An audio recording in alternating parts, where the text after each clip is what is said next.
ఓం శ్రీ గురుభ్యో నమ. ఓం శ్రీ మాత్రే నమ. దేవగురువైన బృహస్పతి మార్చి 11వ తారీఖున వక్రత్యాగం జరుగుతుంది.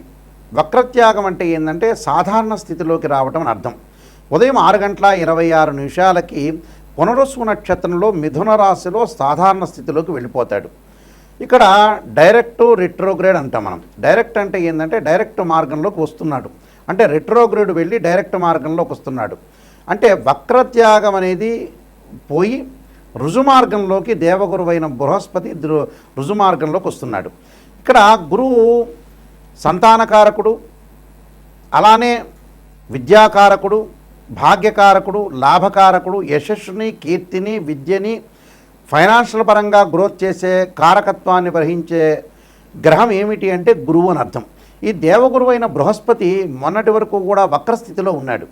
ఈ వక్రస్థితిలో మార్చి 11వ తారీఖున వక్రస్థితి నుంచి వెళ్ళి సాధారణ స్థితిలోకి వస్తున్నాడు. సాధారణ స్థితిలోకి వచ్చినప్పుడు మరి ద్వాదశ రాశుల వాళ్ళకి ఎలాంటి ఫలితాలు జరగబోతున్నాయి అంటే, ముఖ్యంగా ప్రధానంగా అన్ని గ్రహాల్లో ముఖ్యమైన గ్రహం ఏమిటి అంటే గురువు. అందువల్లే పాత రోజుల్లో మనకి గురుబలం ఉందా అని చూసేవాళ్ళు. అంటే వివాహానికి కానీ అలానే సంతానానికి కానీ ద్వితీయ భావకారకుడైన, అంటే ద్వితీయ భావకారకుడు, పంచమ భావకారకుడు, అలానే భాగ్యభావకారకుడు, లాభభావకారకుడైన గురువు ఏ విధంగా ఉండబోతున్నాడు అంటే, ఆర్థిక స్థితిగతులు మెరుగుపరచబోతున్నారా, సంతానం కలగబోతుందా, వివాహం కలుగుతుందా, కుటుంబ పరంగా చిక్కులు అనేవి ఎలా ఉండబోతున్నాయి, చిక్కులు ఉంటాయా, విడిపోతాయా, ఇవన్నీ కూడా దేవగురు అయిన బృహస్పతి ద్వారానే మనకు తెలుస్తుంది. ఇవన్నీ కూడా గోచారరీత్యా ఫలితాలని చెప్పబోతున్నాం. అంటే ఇవన్నీ కూడా గోచారరీత్యా మనం తెలుసుకుంటే మనకి ఎలాంటి మనం పరిహారాలు చేసుకోవాలి, ఏ విధంగా వెళ్ళాలనేది మన నిర్ణయం ఖచ్చితంగా తీసుకోవచ్చు. ముఖ్యంగా ద్వాదశ రాశుల వాళ్ళందరికీ కూడా గురువు ఎలాంటి ఫలితాన్ని ఇవ్వబోతున్నాడో మనం ఒకసారి తెలుసుకుందాం.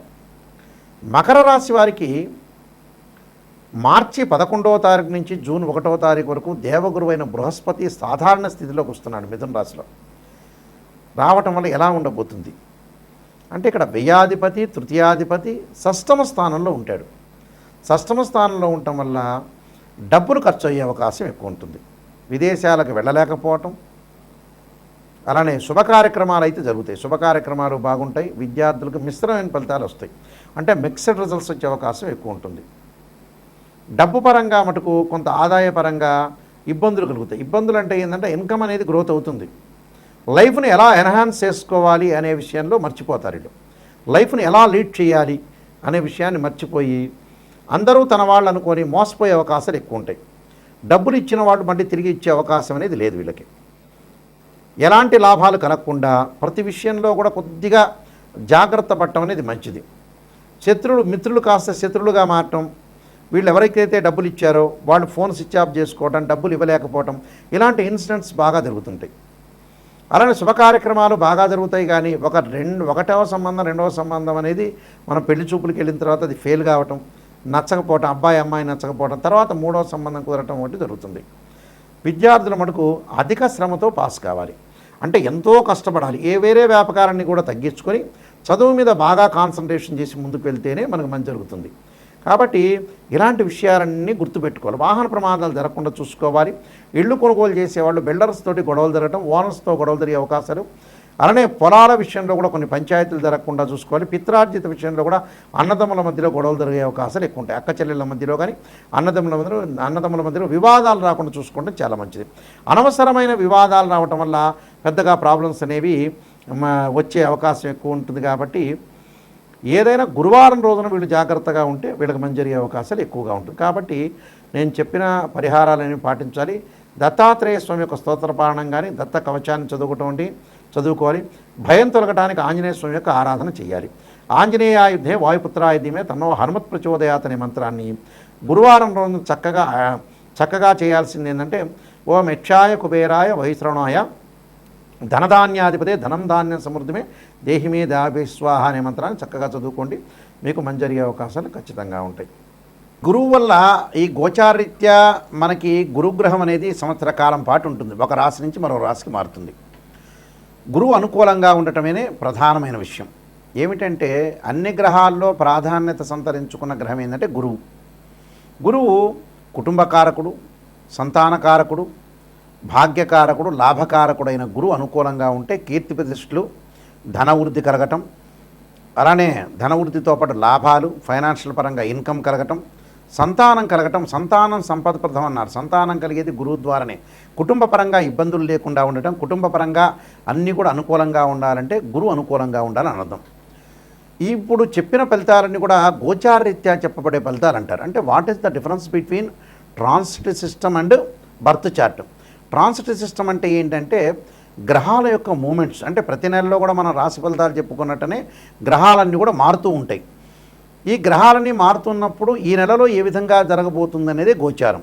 అంటే ఎగ్జాంపుల్ ఏంటంటే ఒక చెట్టు ఉంటుంది, ఆ చెట్టు కింద వేళ్ళు ఉంటాయి. ఆ వేళ్ళని ఏమంటారంటే బర్త్ చార్ట్ అంటారు.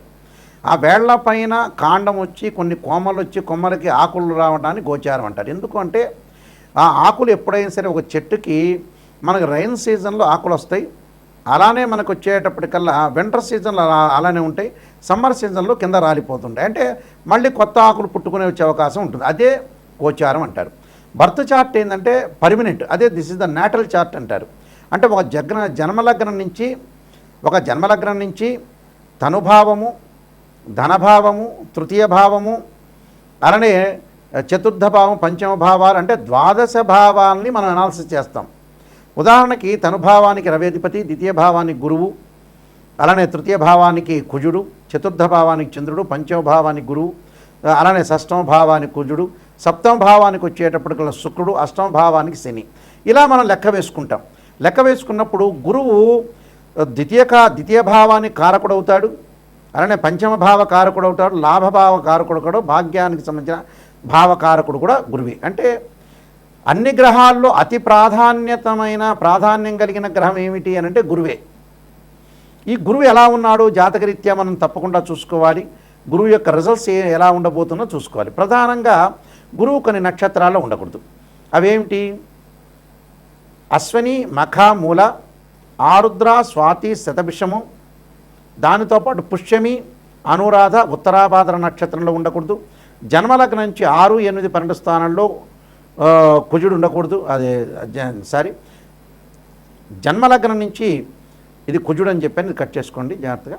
జన్మలగ్నం నుంచి 6, 8, 12 స్థానాల్లో గురువు ఉండకూడదు. గురువు రాహుతో కానీ, కేతువుతో కానీ, శనితో కానీ కలిసి ఉండకూడదు. నేను చెప్పే నక్షత్రాల్లో కూడా ఉండకపోవటం అనేది చాలా మంచిది. అయితే ఇవన్నీ కూడా ఏమిటంటే బర్త్ చార్ట్ని అనుసరించేవి. గోచారరీత్యా 2, 5, 7, 9, 11 స్థానాల్లో గురువు ఉంటే మంచివాడు గోచారపరంగా.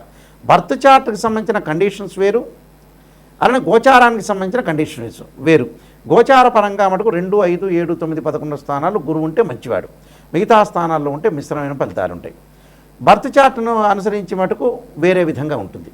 కాబట్టి ఇక్కడ గురువు ఎలా ఉంటున్నాడు అంటే బర్త్ చార్ట్లో ఒక రకంగాను, గోచార రకంగాను వేరే రకంగా ఉంటుంది.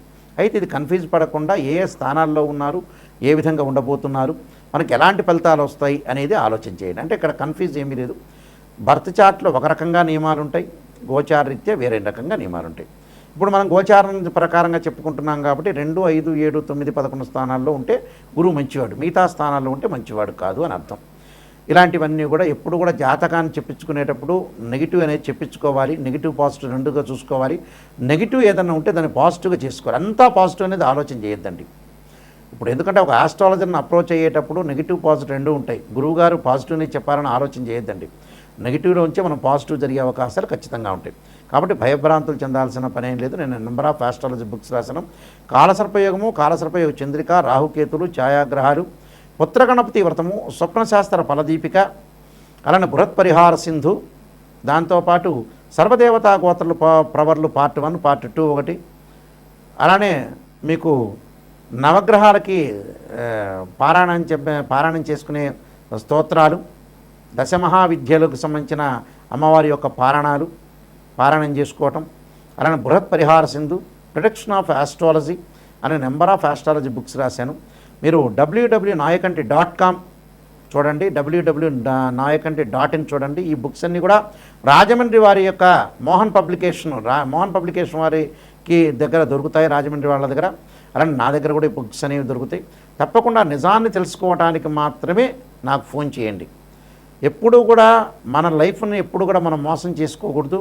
మనం మోసం చేసుకున్న వ్యక్తులం అవుతాం. కాబట్టి తప్పకుండా మీరు చాలా జాగ్రత్తగా ఆలోచన చేసి గురువు ఎలా ఉన్నాడు, గురువు బలం ఎలా ఉండబోతుంది, ఏ విధంగా ఉండబోతుంది అనేది మీరు ఖచ్చితంగా తెలుసుకోండి. మీ అందరికీ కూడా శ్రీ పరమేశ్వరుడి యొక్క కరుణాకటాక్షం అనేది ఉండాలని ఆశిస్తూ సర్వే జనా సుఖినో భవంతు.